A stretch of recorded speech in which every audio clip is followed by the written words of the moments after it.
এবার রাশিয়ার তেল রপ্তানিতে আরও কড়া আমেরিকা। আরও কড়া নিষেধাজ্ঞা জারি করল মার্কিন যুক্তরাষ্ট্র। এর ফলে রাশিয়ার ভারত ও চীনের সঙ্গে ক্রুড অয়েলের বাণিজ্য ব্যাপকভাবে প্রভাবিত হবে, যার জেরে বিশ্ববাজারে রাশিয়ান তেলের দাম বহু গুণ বেড়ে যাবে। বাড়বে আমদানির খরচও। ইউক্রেন যুদ্ধে যাতে রাশিয়া তেল রপ্তানির আয় কাজে লাগাতে না পারে, সেই লক্ষ্যে এই পদক্ষেপ বলে মনে করা হচ্ছে।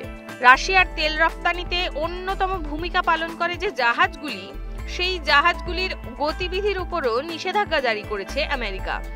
2022 সালে 7টি দেশ একত্রে রাশিয়ার তেল রপ্তানিতে নিষেধাজ্ঞা জারি করে।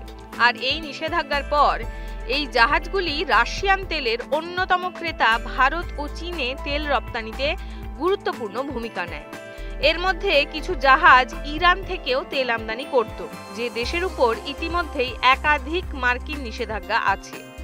রাশিয়ার যে সমস্ত জাহাজগুলি মূলত চীন ও ভারতে তেল আনার কাজ করত, তার বেশিরভাগের ওপর নিষেধাজ্ঞা জারি হয়েছে।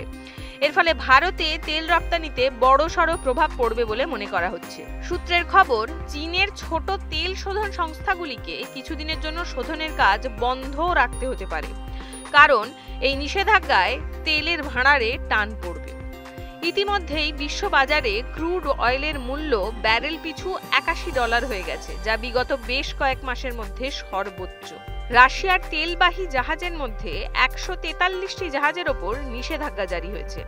এই জাহাজগুলি রাশিয়ার 530 মিলিয়ন ব্যারেল রপ্তানির কাজ করত, যা রাশিয়ার রপ্তানিযোগ্য ক্রুড অয়েলের প্রায় 42%। এর মধ্যে 300 মিলিয়ন ব্যারেল তেল যেত চীনে, বাকি সমস্ত তেল আসতো ভারতে। জানা যাচ্ছে এই জাহাজগুলি দিন প্রতি 9 লক্ষ ব্যারেল তেল চীনে পৌঁছে দিত, যা দৃশ্যত কমতে চলেছে। ভারত ও চীন রাশিয়ার ক্রুড অয়েলের সবথেকে বড় ক্রেতা।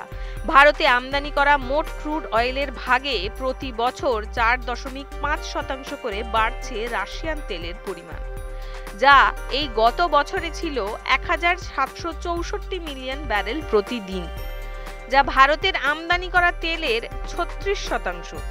এবং এই নিষেধাজ্ঞার জেরে ভারত ও চীন রাশিয়ার বদলে অন্য পথে তেল আমদানি করতে বাধ্য হবে। ফলে ভারতকে বেশি দামে কিনতে হবে তেল, যার ধাক্কা সরাসরি এসে লাগবে সাধারণ মানুষের পকেটে। এরকম আরো নানান দেশ বিদেশের খবর জানতে চোখ রাখুন নিউজ 18 বাংলার ডিজিটালে।